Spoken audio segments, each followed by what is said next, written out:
ہمیں نہیں معلوم کہ اگلے سال ہماری زندگی میں یہ دن آتے بھی ہیں یا نہیں، ہم اس سے پہلے ہی نہ دنیا سے چلے جائیں۔ اس لیے بہت ضروری ہے کہ ہم ان 10 دنوں کی پلاننگ کریں کہ ہم نے کیا کیا کرنا ہے۔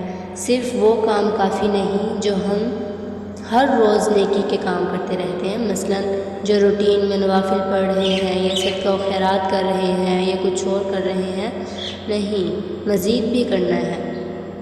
صحابہ کرام رضی اللہ اجمعین ان دنوں میں انتھک محنت کیا کرتے تھے۔ سعید بن جبیر رضی اللہ عنہ ذی الحجہ کے 10 دن داخل ہونے کے بعد عبادت میں بہت زیادہ کوشش کرتے تھے، حتیٰ کہ وہ اتنی محنت کرتے کہ لگتا کہ وہ اس کی قدرت ہی نہیں رکھتے، یعنی کہ وہ اپنے آپ کو اتنا تھکا دیتے تھے کہ لگتا تھا کہ وہ اب اس سے زیادہ کچھ نہیں کر سکتے۔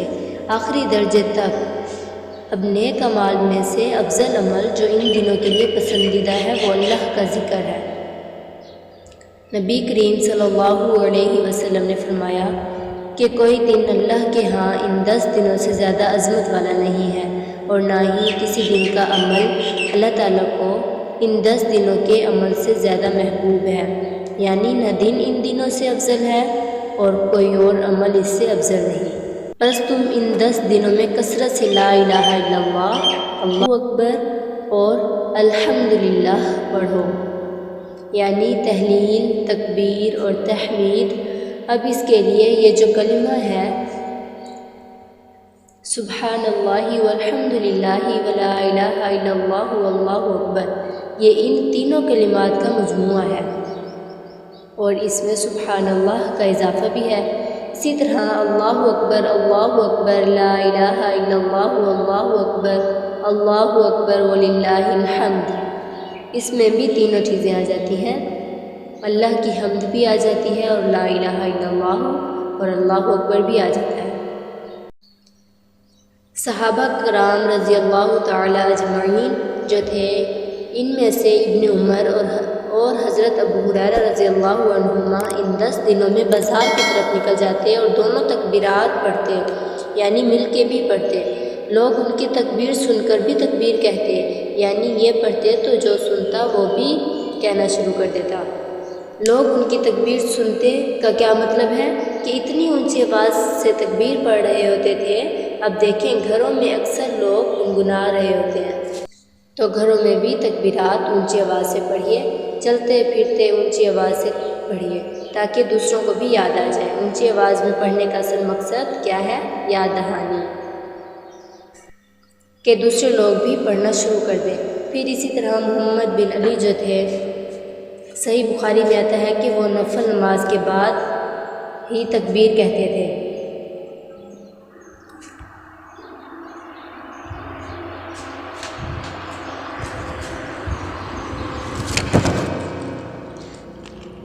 پھر اسی طرح سے محمد بن علی جو تھے، صحیح بخاری میں آتا ہے کہ وہ نفل نماز کے بعد بھی تکبیر کہتے تھے، یعنی تہجد کے نفل پڑھے یا چاشت اور اشراق کے نوافل پڑھ کر اسی طرح عورتیں بھی تکبیرات پڑھتی تھیں۔ ابن عمر مینا کے ان دنوں میں نمازوں کے بعد بستر پر، راستے میں اور دن کے تمام ہی حصوں میں تکبیر کہتے، یعنی انہوں نے خاص نہیں کیا تھا، نفل کے لیے ہر موقع پر کہتے تھے۔ نفل کے لیے خاص نہیں کیا تھا یا صرف بازار کے لیے ہی نہیں، بستر پر بھی کہتے اور راستے میں بھی اور خیمے میں بھی اور ہر جگہ ایسے کوئی بھی الفاظ آپ پڑھ سکتے ہیں۔ اللہ اکبر لا الہ الا اللہ واللہ اکبر وللہ الحمد، اور اللہ اکبر کبیرا اللہ اکبر واجل اللہ اکبر وللہ الحمد۔ ایک اور ہے اللہ اکبر کبیرا والحمد للہ کثیرا وسبحان اللہ بکرۃ واصیلا، ان میں سے کوئی بھی آپ پڑھ سکتے ہیں، اور آخر میں اللہم اغفر لی بھی کہہ سکتے ہیں۔ دوسرا اہم کام جو ان دنوں میں کرنے کا ہے وہ ہے 9 ذی الحج کا روزہ۔ اس روزے کی خاص فضیلت ہے۔ جس سے انسان کے گناہ معاف ہو جاتے ہیں، اور یہ دن ایک سال گزرے ہوئے اور ایک سال آنے والے گناہوں کا کفارہ بنتا ہے۔ لیکن اس کے علاوہ بھی آپ باقی دنوں میں روزے رکھ سکتے ہیں۔ جن کے رمضان کے روزے رہتے ہوں وہ ان دنوں میں قضا کر لیں، جو شوال میں نہیں رکھ سکے، ذی القعدہ میں بھی نہیں رکھ سکے، ذی الحجہ میں کر لیں۔ اجر کا اجر ہے اور اپنے قرض کی ادائیگی بھی ہو جائے گی۔ شوال کے روزے تو الگ الگ رکھنے پڑتے ہیں، لیکن یہ آپ ملا کر بھی رکھ سکتے ہیں۔ پہلے 8 دنوں کے روزے کوئی مخصوص نہیں ہیں، یہ نفلی روزے ہم ثواب کی خاطر رکھتے ہیں، اور اگر قضا رکھ لیں تو بہت اچھا ہے۔ اور ان دنوں کا سب سے افضل عمل قربانی ہے۔ اقوال میں تسبیحات ہیں اور افعال میں قربانی ہے۔ مجھے امید ہے کہ آپ سب نے قربانیوں کا بندوبست تو کر لیا ہوگا۔ اگر ہر شخص الگ الگ نہیں کر سکتا تو مل کر بھی قربانی کر سکتے ہیں، کیونکہ جان کا صدقہ تو کبھی بھی کیا جا سکتا ہے۔ تو عام دنوں میں کرنے کی بجائے ان دنوں میں انسان کر لے۔ ان دنوں میں پیسے جمع کروا لے، خاص طور پر غریبوں تک جو پہنچایا جاتا ہے گوشت، اس میں انسان اپنا حصہ ڈال لے۔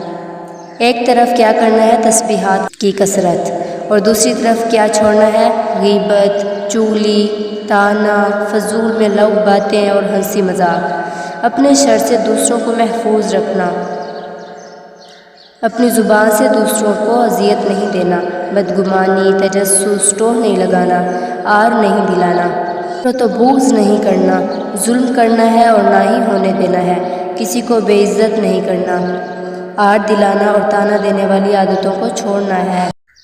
ٹونٹ کرنے کی جو عادتیں ہوتی ہیں نا ان کو بھی چھوڑنا ہے۔ غصہ نافذ کرنے کی طاقت رکھنے کے باوجود اس کو چھوڑنا ہے۔ گالی گلوچ، بد زبانی، ان چیزوں سے بھی بچنا ہے۔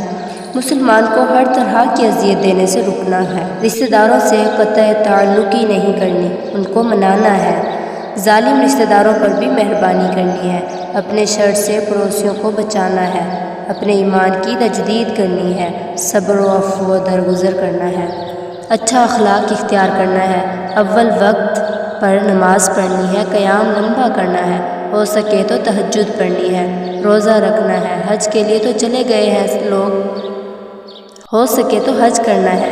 مالی صدقات میں اپنے اہل و عیال کی ضرورت پوری کرنا، ناراض رشتہ داروں کو تحفہ دینا ہے، اپنے دوستوں کی ضروریات پوری کرنا، پانی پلانا، ایسا صدقہ جو خود کو محتاج نہ کرے کسی کا، ناراض لوگوں کو آپس میں صلح کروانا، کسی کو خوش کرنا، کسی کی پریشانی دور کرنا، پھر اپنے نفس اور خواہش سے جہاد کرنا، لوگوں کو اپنی برائی سے محفوظ رکھنا، اور صدقہ و خیرات میں کھانے پینے اور دیگر چیزوں کے علاوہ اچھی کتابیں، اچھے پمفلٹ اور خصوصاً اس ٹاپک کی اویئرنیس لوگوں میں کریٹ کرنا ہے۔